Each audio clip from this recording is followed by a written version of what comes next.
y'all, straight to the point. So the prosecution opening statements led with the fact that Kelsey allegedly texted Justin, who is Megan's bodyguard, at 4:27 a.m. saying, "Help, Tory shot Meg," and this was roughly 5 minutes after the shooting. Then they showed a video of Megan in the ambulance in the courtroom, and she's crying. They said that the doctor had to take 3 bullet fragments out of her left foot. So they only showed a picture of one foot, her left one, and she had stitches. They said that gunshot residue was on Kelsey and Tory called Kelsey when she was at the hospital with Megan, saying, "I know she'll never forgive me, but I was drunk, sorry." So they actually had a recording of that. Then they showed text messages between Tory and Megan, and Tory is saying, "I am sorry." They go on and say that Justin, who is Megan's bodyguard, went to Tory's house to get Megan's belongings, and Justin is saying that Tory allegedly admitted to the shooting, admitted that he did it, right? The prosecution also say that after the alleged shooting, Kelsey automatically wanted to go to Megan's defense, so she approached Tory. And when she did, they are saying that Tory pulled her hair and smacked or punched her to the ground, is what they're saying. So that is the prosecution opening statements. I also want to add to the fact that allegedly after Megan was treated at the hospital, they put her on a flight to New York and they did not let Kelsey know. So allegedly Kelsey was still at the hospital waiting for Megan, not even knowing that Megan was already on a flight to New York. So it seems like to me that Megan's team automatically wanted to create distance from the situation and they wanted to get Megan out of there. Now, the defense opening statements led with the fact that this all started because Megan was jealous. They go on to say that Tory Lanez don't have a motive for allegedly shooting Megan Thee Stallion. So they say that Kelsey was passed out drunk at Kylie's house, and when she woke up, she went to Tory and Kylie. They said whatever happened then, Megan was upset and she was ready to leave. But instead of leaving with who she came with, because Tory did not ride with Megan to Kylie's house, she wanted Tory to leave with her. But Tory was not ready to leave because he got to Kylie's house much later than Megan did.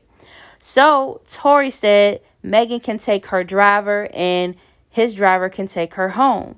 So Kelsey and Megan was in the car with Tory's driver on the way home to her house. But instead of going home, Megan insisted that the driver turn around and go back to Kylie's house.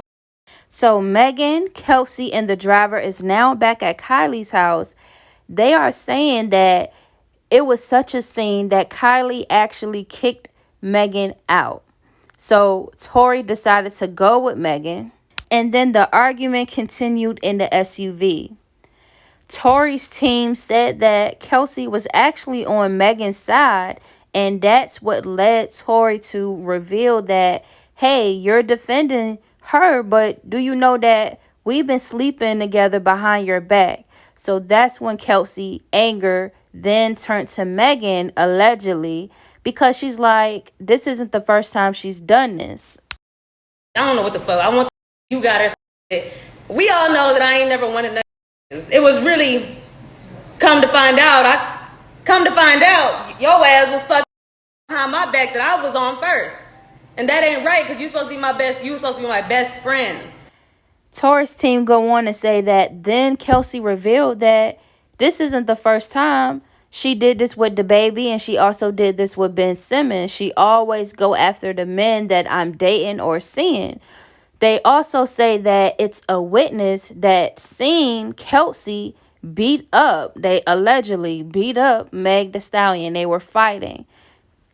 And then they say the witness on the scene said that they seen the gunshot flash go off closer to the female, which is allegedly Kelsey. So the defense strategy is that Megan saying that she was walking away from the car, meaning her back was towards the vehicle. He is saying that He don't have no motive for allegedly harming her, but Kelsey was the one that was upset with Megan, so she has more of a motive. They're also saying that since it's gunshot residue on Kelsey and Tory, that it possibly could have been Kelsey who allegedly shot her if she was shot.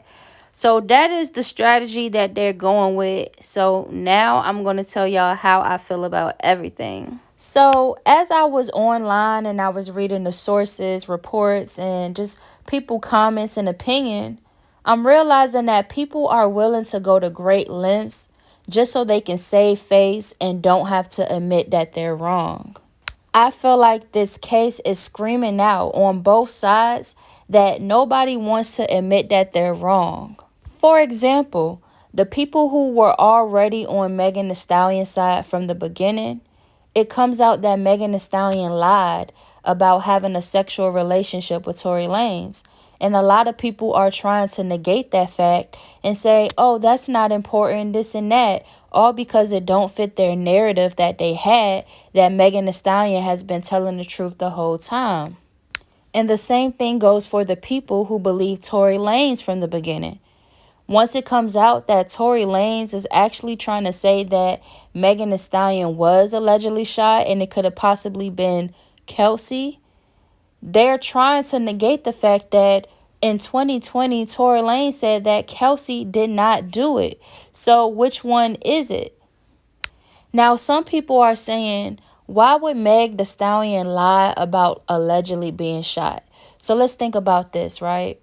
Now, if the story is true that Megan Thee Stallion got kicked out from Kylie Jenner house and that an argument started because she was sleeping with her best friend man behind her back, do you think that she would want a story like that to be out and it ends up that cops are being called and the helicopters over her? Don't you think someone would be embarrassed by that? And for the people who are saying, why would Tory Lanez lie? Do you think that he really want to lose everything that he's worked for, his career, risk his freedom by telling the truth that he did allegedly shoot someone? I say all that to say this, right? In my other videos, I said that we shouldn't be on anybody's side because we don't know their character. But after hearing the reports from this opening statement, I think it's best to say that we have an idea of what their character is. Megan lied initially by saying she was cut on glass, right? And she said she did it to protect her friends, right? Megan lied about having a sexual relationship with Tory Lanez, right? Why? Maybe because she was embarrassed. Now, for me, that's enough of a pattern for me to see that Megan is willing to lie if it's going to protect or if it's going to help her save face. And the same thing goes for Tory Lanez. I also feel like he is capable of lying to save face. And what y'all have to understand is not only Tory Lanez's freedom on the line, their credibility is on the line, their livelihood. And their livelihood don't just affect them. Their livelihood affect other people. It's other people, record labels, publicists, drivers, this and that. So it's a lot on the line. And that's why I say for people who want to go hard online like they know for a fact that this person is telling the truth or that person is telling the truth, we will never know because we were not there. Unless it's a video footage actually showing everything, unless Megan Thee Stallion can really show that it's a x-ray and really show medical reports and stuff like that, then we don't know for a fact. We don't know for a fact because at this point, nobody wants the public. No one wants to be the butt of the joke. Nobody don't wants to be trending and everyone saying that you're a liar, this and that. Nobody wants to lose their credibility. So I just feel like people should still be in the middle and watch this play out as more information comes out. So that's my opinion. How y'all feel? What's y'all thoughts?